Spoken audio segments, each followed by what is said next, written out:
And we have been to China many, many times. And it's always my biggest pleasure to bring these great musicians to visit China.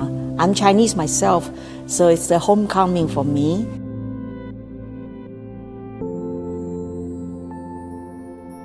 So this is super important now on 2023, when both countries are trying to have a nice conversation and to communicate and to become friends. I think it's wonderful. This tour just happened in December. Chimber music is an art form that requires conversation, that requires exchange of ideas. So this is the perfect platform for us to see our friends and see our audience in China.